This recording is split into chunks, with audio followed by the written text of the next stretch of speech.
एक बहुत बड़े शहर में एक बेहद अमीर इंसान रहता था। उसके पास किसी चीज की कमी नहीं थी, लेकिन उसे नई और कीमती चीजों का बहुत शौक था। एक दिन उसने एक बड़े शोरूम से अपने लिए 10,000 रुपए के बहुत ही शानदार जूते खरीदे। अगले दिन उन्हीं नए जूतों को पहनकर वो मंदिर दर्शन करने गया। जब वो मंदिर की सीढ़ियों पर पहुंचा तो उसके मन में एक डर बैठ गया।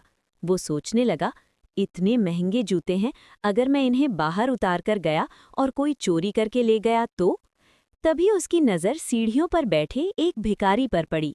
अमीर आदमी ने उसके पास जाकर कहा, सुनो भाई, मैं मंदिर के अंदर जा रहा हूँ, मेरे ये जूते यहीं रखे हैं, ज़रा इनका ख्याल रखना।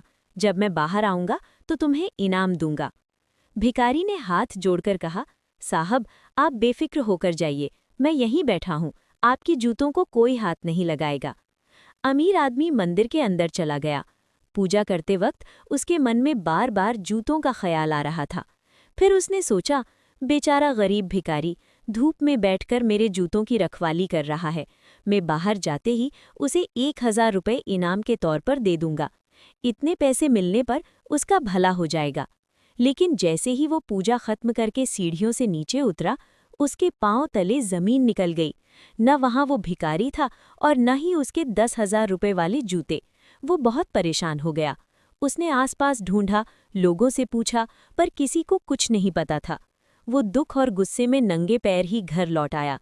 उसने सोचा, मैंने उसकी मदद करने की सोची थी और उसने मेरे साथ धोखा किया। शराफत का तो जमाना ही नहीं रहा। अगले दिन वही अमीर आदमी अपनी कार से उसी रास्ते से गुजर रहा था।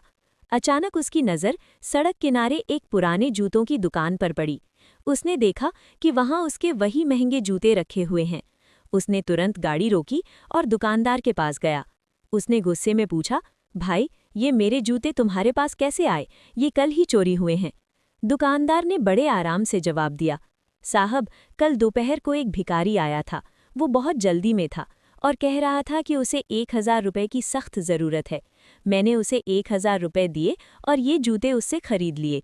ये सुनते ही वो अमीर आदमी सुन्न रह गया। उसके चेहरे पर एक अजीब सी मुस्कुराहट आ गई। उसने आसमान की तरफ देखा और मन ही मन कहा, हे भगवान, तूने पैसे दिलवाने का कितना अनोखा तरीका बनाया है। मैंने मंदिर के अंदर बैठकर नियत की थी कि मैं उसे 1,000 रुपये दूंगा। तूने उसे वो 1,000 रुपये दिलवा भी दिए, लेकिन उसका देने का जरिया बदल गया।